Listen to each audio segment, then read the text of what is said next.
البدع والأهواء، أهل البدع العقائدية وأهل البدع السياسية. نقول بيننا وبينكم السلف، بيننا وبينكم الكتب، كان فيقول البدع بيننا وبينكم. بسم الله الرحمن الرحيم. الحمد لله الذي أرسل رسوله بالهدى ودين الحق ليظهره على الدين كله وكفى بالله شهيدا. أشهد أن لا إله إلا الله وحده لا شريك له إقرارا به وتوحيدا، وأشهد أن محمدا عبده ورسوله صلى الله عليه وعلى آله وسلم تسليما مزيدا لا نبي بعده. Ikhwani fid din, a'azzani wa a'azzakumullahu jami'an wa barakallahu fikum. Kita lanjutkan bacaan terhadap kitab At-Tafsir Al-Muyassar, yang mana sekarang kita akan masuki penafsiran perkataan Allah Subhanahu wa taala ayat yang ke-26 dari surat Al-Anfal juz yang ke-9. Ayat yang ke-26. Masih kisah seputar perang Badr,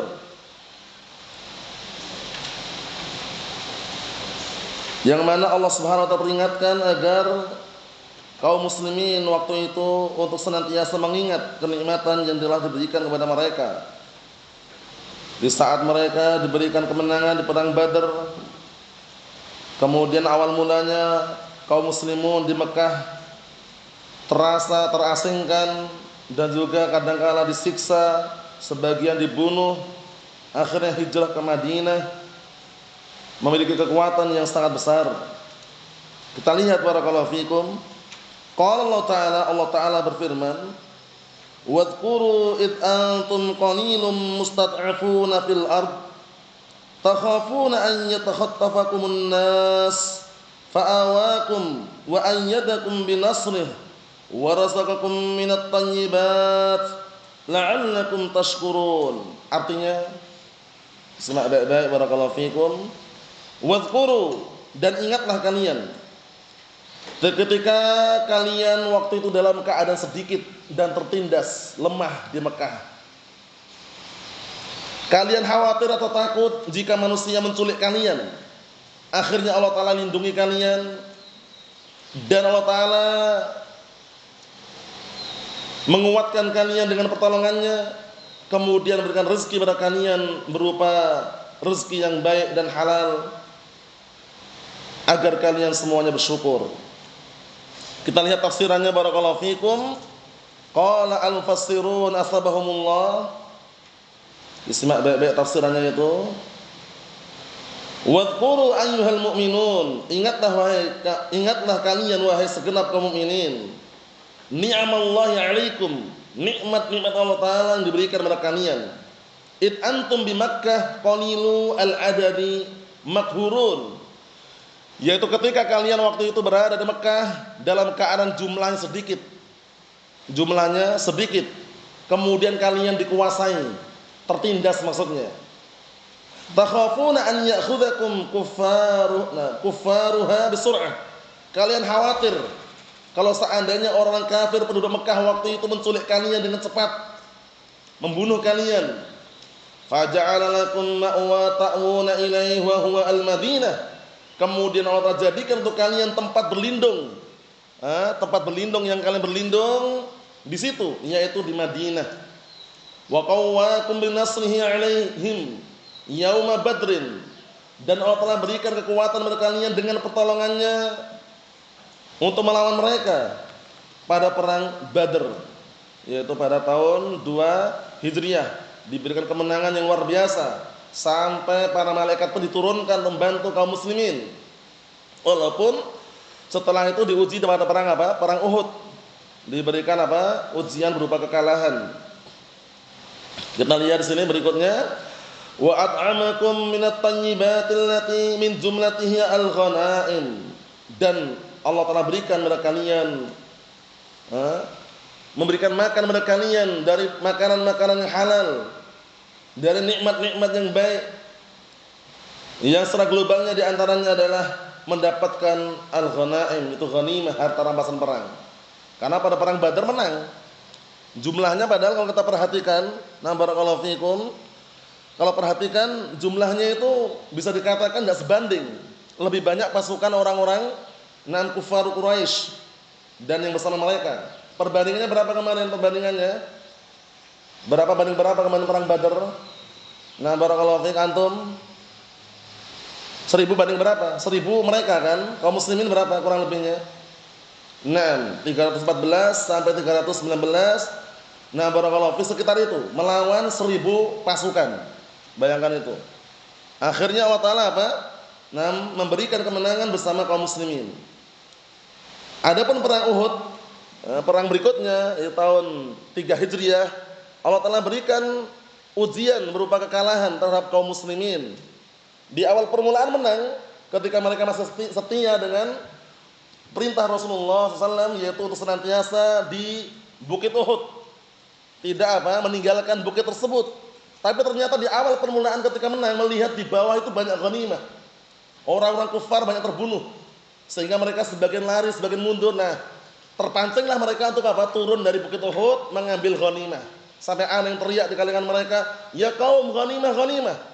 Wahai kaum, itu ada ghanimah. Akhirnya turun mereka. Ternyata mereka siasat, menggunakan siasat untuk putar balik mereka. Akhirnya orang kufar putar balik menguasai Jabal Uhud. Terbunuhlah kaum muslimin dan bahkan Rasulullah luka di saat perang tersebut. Luka. Sampai-sampai karena senangnya setan pun ikut teriak, "Inna Muhammadan qad qutil." Sesungguhnya Muhammad telah terbunuh.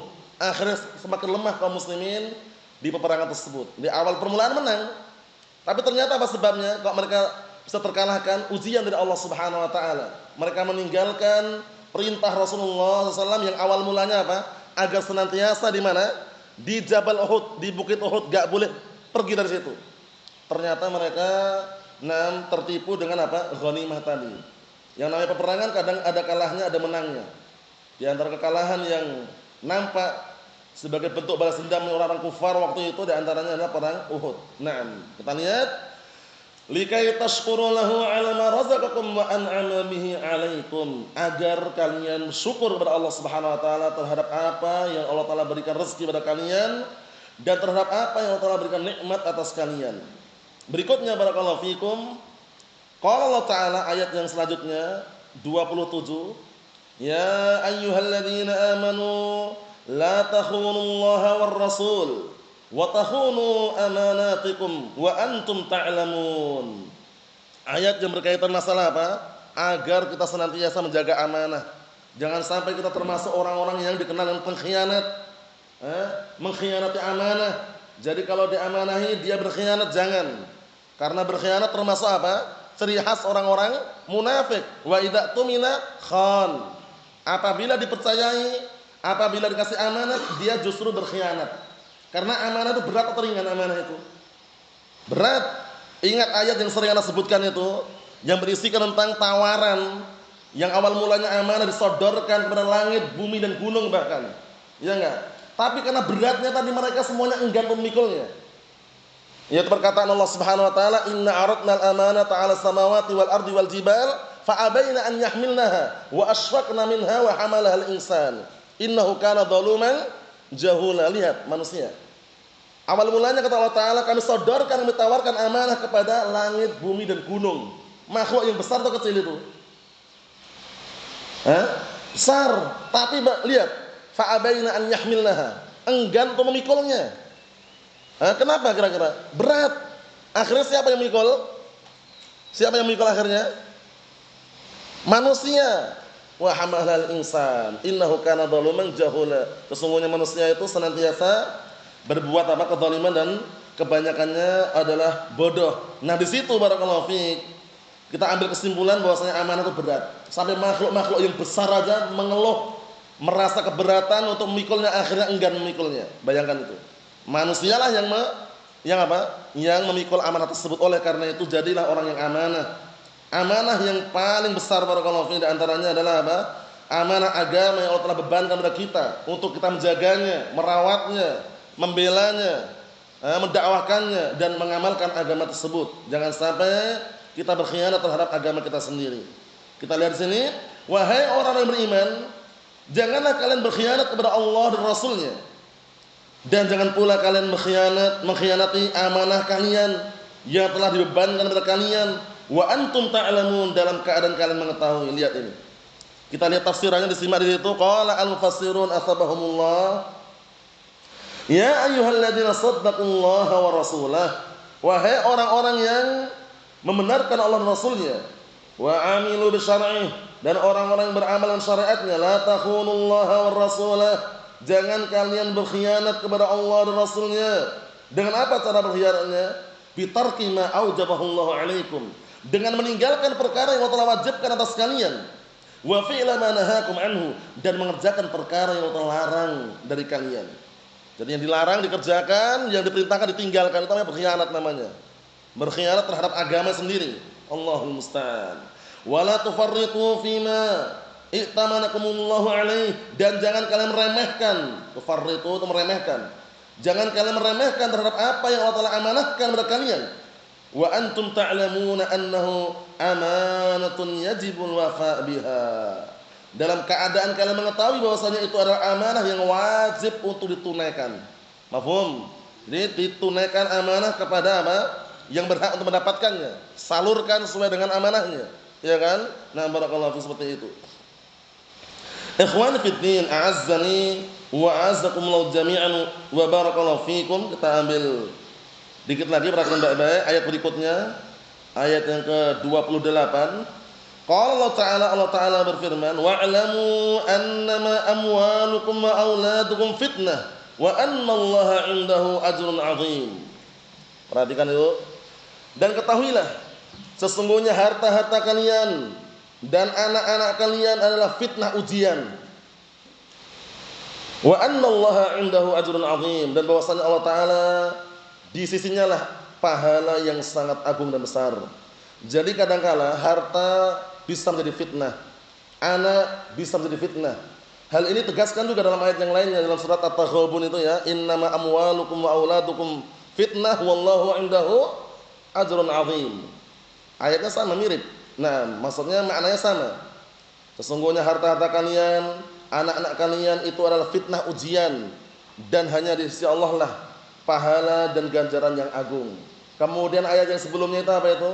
Ya ayyuhalladzina amanu inna min azwajikum wa auladikum aduwwan lakum fahdharuhum. Wahai orang yang beriman, sesungguhnya di antara istri-istri kalian dan anak-anak kalian itu adalah musuh bagi kalian. Berhati-hatilah kalian terhadap mereka. Maksudnya musuh bagaimana? Kalau tidak bisa membawa kepada ketaatan kepada Allah Ta'ala, justru mengarahkan kepada kemaksiatan kepada Allah Ta'ala, itu berarti musuh. Musuh dalam selimut, keluarga sendiri ternyata musuh. Jangan sampai. Pastikan anak-anak kita, istri kita sebagai apa? Pendorong, pemberi motivasi untuk apa? Semangat dalam beribadah kepada Allah Subhanahu wa Ta'ala. Diperhatikan. Kemudian untuk harta adalah fitnah, ma'ruf, masyhur. Bahkan Nabi kita Muhammad SAW mengatakan dalam hadis yang sahih. Hadisnya siapa itu? Ka'ab bin Iyad radhiyallahu anhu, rawahu Tirmidzi. Apa kata beliau alaihi salatu wassalam? Likulli ummatin fitnah wa fitnatu ummati al-mal. Likulli ummatin fitnah wa fitnatu ummati al-mal. Artinya apa? Setiap umat itu ada ujian dan fitnah, dan fitnah umatku, ujian umatku adalah harta. Jadi harta ini barakallahu fi, kalau tidak salurkan pada perkara yang baik, tidak disalurkan kepada perkara yang menjadikan suatu kebaikan, berbahaya sekali. Fitnah barakallahu fi. Betapa banyak orang terfitnah harta, akhirnya apa? Meninggalkan agamanya. Terfitnah dengan dunia, meninggalkan apa? Akidah dan manhajnya. Wal'iyadzubillah. Padahal enggak banyak, sedikit saja. Antum ingat ya hadis Abi Hurairah itu? Hadis Abi Hurairah wa Muslim. Nah barakallahu fi, apa kata Rasulullah SAW? Yabi'u dinahu bi'aradin minad dunya.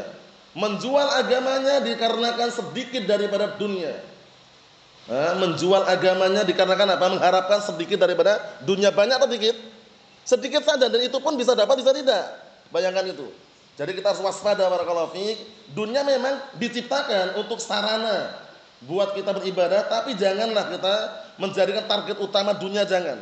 Kalau di depan mata antum, mata kita sudah dunia, harta atau semisalnya, rusak sudah. Paham ya? Karena kita punya target yang paling inti, yang kekal abadi, yang tidak ada lagi setelahnya nanti, yaitu apa? Akhirat. Mafhum? Itulah target utama kita, barakallahu fiik, mengejar mendapatkan surga Allah Subhanahu wa taala. Perlu perjuangan, pengorbanan. Kadang bangkit, jatuh, bangkit lagi, jatuh, bangkit lagi. Dalam rangka apa? Untuk senantiasa istiqamah di atas agama Allah Subhanahu wa taala. Lihat ini, fitnah harta dan anak. Nah, karena kalau kita tidak bisa mengkondisikan, istri pun juga fitnah. Makanya bagi orang-orang yang belum beristri atau yang sudah punya istri, pastikan istrinya istri yang salehah. Karena istri salehah sangat apa? Membantu dalam apa? Beribadah kepada Allah Subhanahu wa taala.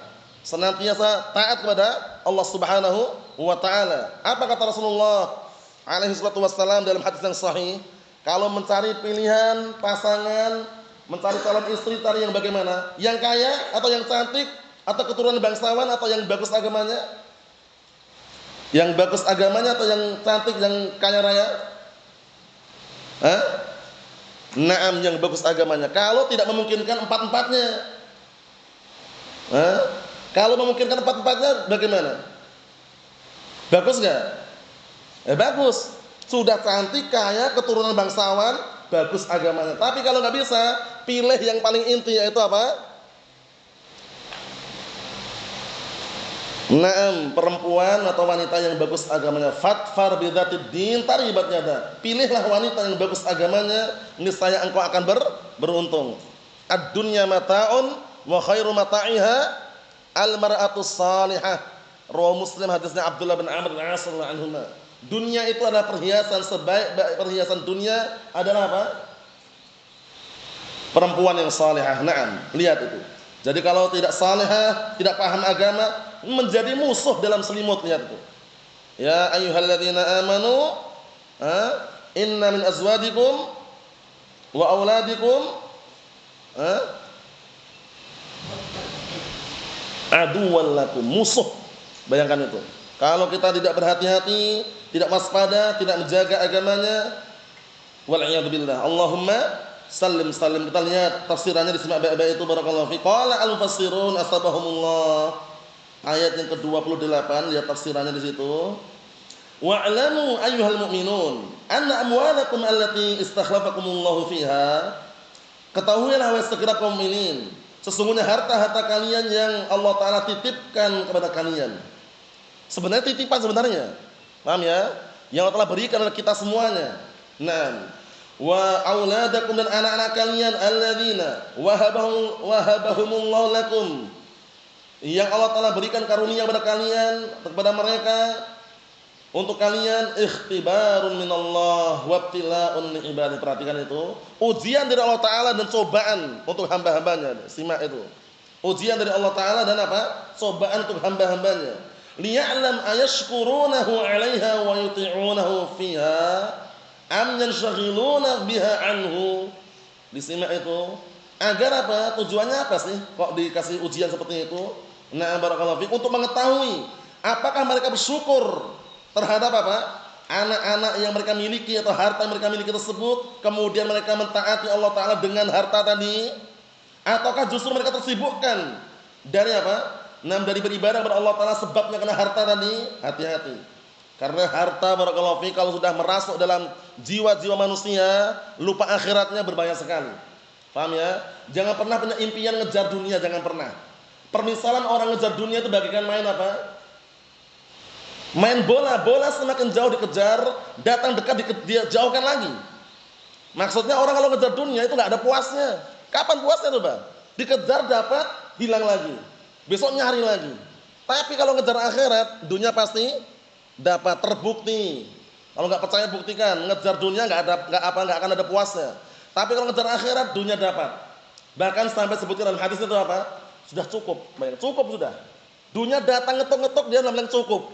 Masya Allah, karena ngejar akhirat. Naam. Kita lihat sini, barakallahu fiik.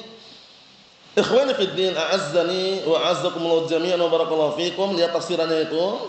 Wa'lamu anna Allah 'indahu khairun wa sawabun 'adzim liman ittaqahu wa ata'ah. Sahih.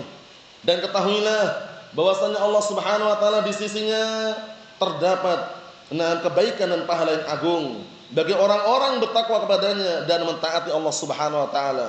Wa man yuti'illaha wa rasulahu faqad faza fawzan 'azima. Barang siapa yang mentaati Allah dan Rasulnya, maka sungguh dia telah mendapatkan kemenangan yang sangat besar. Ikhwani fid din, a'azzani wa a'azzakumullahu jami'an wa barakallahu fikum. Kita ambil satu lagi, perhatikan baik-baik. Qala Allah Ta'ala berfirman ayat yang 29 itu, ya ayyuhalladzina amanu in tattaqullaha yaj'al lakum furqana wa yukaffir 'ankum sayyi'atikum wa yaghfir lakum wallahu dzul fadlil 'adzim. Wallahu dzul fadlil 'adzim.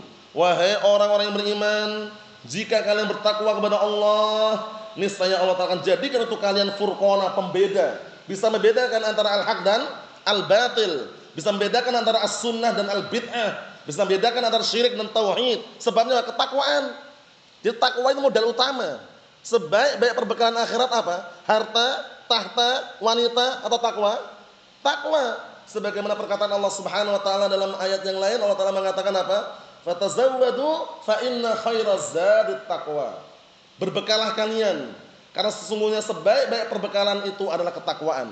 Ketakwaan barometer ukuran di hadapan Allah Taala mulia atau tidak bukan karena hartanya, bukan karena dia adalah orang yang tahtanya tinggi, bukan orang yang kaya kemudian jadi tolak ukur, bukan, tapi ketakwaannya. Sebagaimana perkataan Allah Subhanahu wa taala dalam Al-Qur'anul Karim, ya ayyuhan nas inna khalaqnakum min dzakarin wa untha wa ja'alnakum syu'uban wa qabaila lita'arafu inna akramakum 'indallahi atqakum. Itu syahidnya. Perhatikan. Wahai manusia, sesungguhnya kami jadikan kalian semuanya, ada yang laki-laki, ada yang wanita. Kemudian kami jadikan kalian bersuku-suku, berbangsa-bangsa agar saling apa? Saling mengenal. Syahidnya mana? Inna akramakum 'indallahi atqakum. Sesungguhnya yang paling mulia di antara kalian di hadapan Allah Taala adalah orang yang paling bertakwa. Dan pakaian yang paling mulia di hadapan Allah Taala pakaian ketakwaan. Perhatikan, pakaian ketakwaan ini enggak dijual di pasar-pasar. Perhatikan, tidak dijual di supermarket. Adanya bagaimana adanya? Adanya dengan amalan dan praktek. Mengerjakan perintah-perintah Allah Taala dan menjauhi apa? Larangan-larangan Allah Subhanahu wa taala. An yaj'alal insanu bainahu wa baina adzabillah miqayatan bi fi'li awamirihi wastinabi nawahihi. Yaitu menjadikan seorang itu antara dirinya dan azab Allah Taala dengan suatu pemisah. Suatu benteng dengan cara mengerjakan perintah-perintah Allah dan menjauhi larangan-larangan Allah Subhanahu wa taala. Wa libasut taqwa dzalika khair. Dan pakaian ketakwaan itu yang terbaik. Kita lihat sini. Niscaya apa barakallahu fiik? Niscaya Allah Taala gugurkan dari kalian dosa-dosa kalian. Kalau dosa-dosa kecil bisa digugurkan dengan amalan-amalan apa? Amalan-amalan kebaikan. Tapi kalau dosa besar, dia akan diampuni kalau bertobat kepada Allah Subhanahu wa taala. Nah, makanya Allah Taala sebutkan dalam Al-Qur'an Karim, innal hasanati yudhibnas sayyi'at. Sesungguhnya amalan-amalan kebaikan itu bisa menghancurkan 6 dosa kecil. Para mufassirun sebagian mereka menafsirkan as-sayyi'at as-saghair, dosa-dosa kecil. Bisa digugurkan dengan apa? Dengan amalan-amalan kebaikan yang dilakukan oleh seorang hamba. Tapi kalau dosa besar bagaimana Imran? Bagaimana kalau dosa besar? Diampuni dengan cara apa? Bertaubat. Misalkan dia mencuri lampu 5 watt misalkan. Paham ya? Kemudian ditanya ketangkap ngakunya 10 watt. Paham ya? Ternyata apa barakallahu fiik? Bohong. Allahul musta'an. Nah, pencurian atau pembunuhan atau perzinaan misalnya masuk dalam dosa besar. Jadi harus bertobat kepada Allah Subhanahu wa taala agar diampuni. Naam, itu contoh saja. Biar apa? Biar dia jujur ngambilnya 5 watt ya 5 watt bilangnya. Jangan ngambilnya 5 watt bilangnya 10 watt. Faham maksudnya? Ayo, nah. Ini bahasanya halus ya. Nah, maksudnya lain tapi itu sudah masuk juga dalam pembahasan. Kita lihat di sini. Wa yaghfir lakum, dan Allah Taala akan mengampuni kalian. Paham ya? Akan mengampuni kalian. Wallahu dzul fadlil azim, dan Allah Taala zat yang memiliki keutamaan yang agung. Kita lihat tafsirannya terakhir, perhatikan. Qala al-mufassirun astabahumullah. Ya ayyuhalladzina shadaqullaha wa rasulahu wa amilu bi syar'ihi. Wahai orang-orang yang membenarkan Allah dan Rasulnya dan beramal dengan syariatnya. In tattaqullah jika kalian bertakwa kepada Allah Subhanahu wa taala. Perhatikan makna di situ. Bi fi'li awamirihi wastinabi nawahihi. Ini paling simpel. Jadi makna takwa adalah mengerjakan perintah-perintah Allah dan menjauhi larangan-larangan Allah Subhanahu wa taala. Yaj'al lakum faslan bainal haqqi wal batil sahih. Niscaya Allah Ta'ala akan jadikan untuk kalian bisa memisahkan antara al-haq dan al-batil dengan ketakwaan tadi itu. Wa yamhu 'ankum ma salaf min dhunubikum wa yasturha 'alaikum. Dan Allah Ta'ala akan menghapuskan dari kalian apa yang telah lalu berupa dosa-dosa kalian dan akan menutupi aib kalian. Fala yu'akhidhukum biha. Dan Allah Ta'ala tidak akan mengadab kalian dengan sebab dosa tersebut. Wallahu dzul ihsan wal 'ata' al-katsirul wasi'. Dan Allah lah zat yang memiliki kebaikan dan pemberian yang banyak dan luas. Assalamualaikum warahmatullahi wabarakatuh. Walhamdulillahirabbil alamin.